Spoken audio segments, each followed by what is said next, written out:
1967. The Indiana Pacers were taking on the Dallas Chaparrals in an ABA clash, and with 1 second left on the clock, and the Pacers were down 116 to 118. And they threw the ball to Jerry Harkness, who gave a last-second heave from 92 feet away, sinking the shot, giving the Pacers the win, 119 to 118. Today we're going to dive into how this happened and how hard is it to make these full-court shots, and why this record will never be broken. Today on Daily Sports History.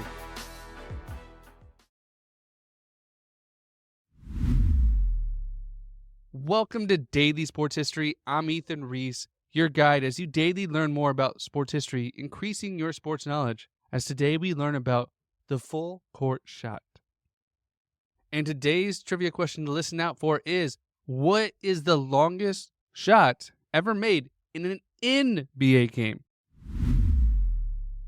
So to start this topic, we first need to know about the dimensions of the court. Now, the dimensions of a professional basketball court are 94 feet long and 50 feet wide. Now, that's the same in the NCAA, but high school is about 10 feet shorter, but the same width across. Now, when basketball was first created by James Naismith, he didn't put in any of the rules how big the size needed to be. If you know anything about his rules that he first created, it didn't matter how many players were on the team. It didn't matter where you played, just that you had a hoop and a ball. And those were the main basics. So you could play this game anywhere. You played outside, you played inside, you have a short ceiling, a tall ceiling. It didn't matter. It was just to play. But as the game continued to grow, in 1924, they officially named the size of a court to be a maximum of 90 feet by 50 feet and a minimum of 60 feet. And back then,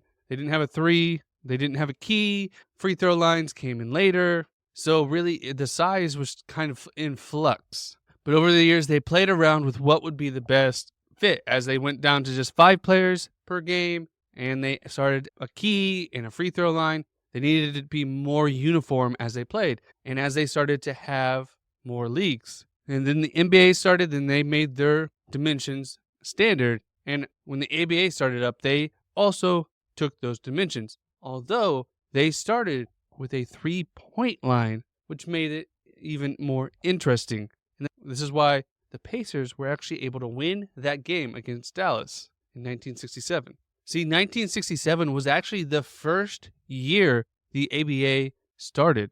And we actually have a previous episode talking about how the ABA actually got started. In that year, the league consisted of a total of 11 teams, 5 in the East and 6 in the West. And Dallas was in the West, and the Pacers were in the East. So this was an East versus West challenge. And Dallas was actually one of the better teams in the league. Although both teams made it to the playoffs, the Pacers had a losing record that year, and Dallas had won 46 games, finishing second in the West. In that season, Dallas had 2 All-Stars on their team in Cliff Hagan and John Beasley. And the Pacers actually had 3 on their roster in Roger Brown, Mel Daniels, and Bobby Nitolicki. Although in this game, Mel Daniels would not play. And the Pacers' leading scorer was Freddie Lewis. And coming into this game, the Pacers were actually a very strong team, as they were 12-3. But with the injury to Mel Daniels, it caused them to have a tougher later part of the season. And Dallas was only 4-5. And the game pretty much was dominated by Dallas's Cliff Hagan and Bobby Varga, who each scored over 30 points in this game. But the Pacers were able to keep it close, as every one of their starters scored in double figures. But it was a guy off the bench that would make history on this day, and that was Jerry Harkness, who was born in Harlem but showed great promise in basketball, as New York was a great basketball scene back in the day. And he was able to join the Loyola Chicago basketball team, where he was an All-American and a captain when they won the national championship in 1963. And they actually this team actually went up against Mississippi State, which was known as the Game of Change, because Loyola started 4 black players against Mississippi State, who was a segregated team and wouldn't even play a game against black players until this moment. And there's actually a famous photo of Jerry shaking the hand of Joe Dan Gold Now, this was just the second round of the NCAA, so it wasn't the championship, which is why Texas Western gets more of the publicity because it was for a national championship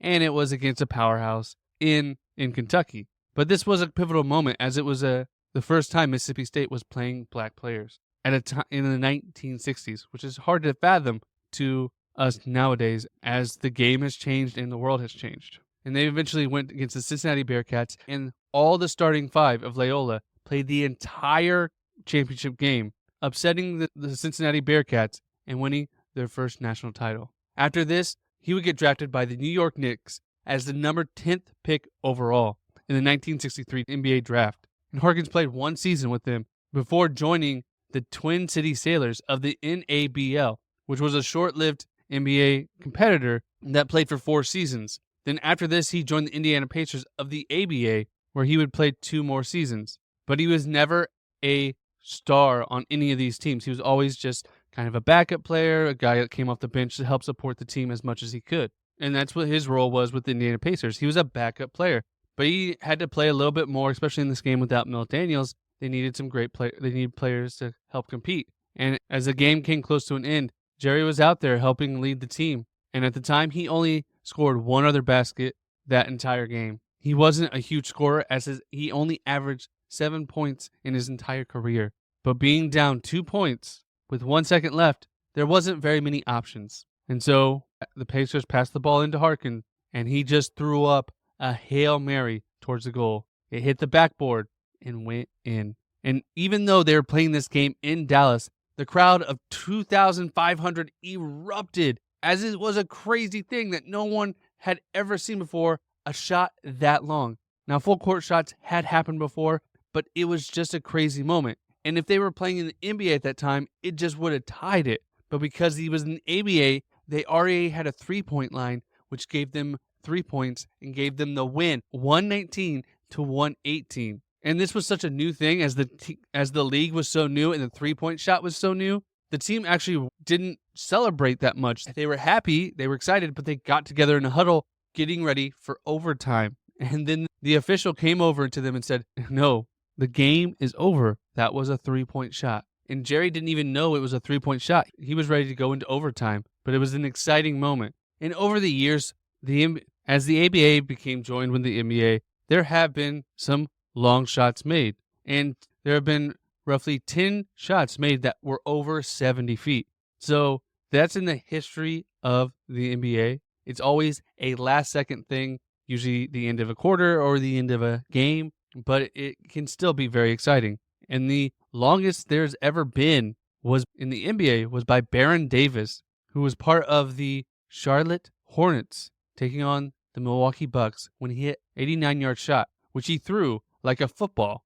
And not only did he make it, it was nothing but net. It was a crazy shot that happened in 2001. And the longest shot ever in an NBA playoff game was Magic Johnson, where the Lakers were taking on the Denver Nuggets in 1987, where he hit an 84-foot shot. Now, the longest basketball shot ever made in any kind of form, now this wouldn't be legal in the NBA because it's too long, was made in 2002 of a distance of 112 feet, made by Elan Bowler. And, of course, in this day and age where we all love these trick shots, Dude Perfect actually holds a record for the tallest shot, where they shot from 855 feet up in the air to make one shot that took over 4 days to sink. These shots are all fun, and we love the opportunity to see these shots be made, especially at the end of games like Jerry's was. It's a great honor that he has to have the longest shot ever, but just like a lot of other games from the 60s, including Wilt Chamberlain's 100-point game, we don't actually have any proof this happened other than reports and people there. There is no pictures, no film. It was just a memory for everyone there and something we just all have to imagine. And if you want more Pacers content, check out the UndeBeatables, where they take you through everything you need to know about the Pacers, including recaps and all the news going on in and around the Pacers. We'll put a link in the description below for you to check them out so you can get all your Pacers content and maybe hit a full court shot on your next podcast selection. And if you enjoyed today's episode, please leave us a rating or a review wherever you're listening. And if you put a topic in that review, we will get that done just for you. And come back tomorrow for more daily sports history. And did you catch the answer to today's trivia question? What is the longest shot in NBA history? And the answer is 89 feet, done by Byron Davis in 2001.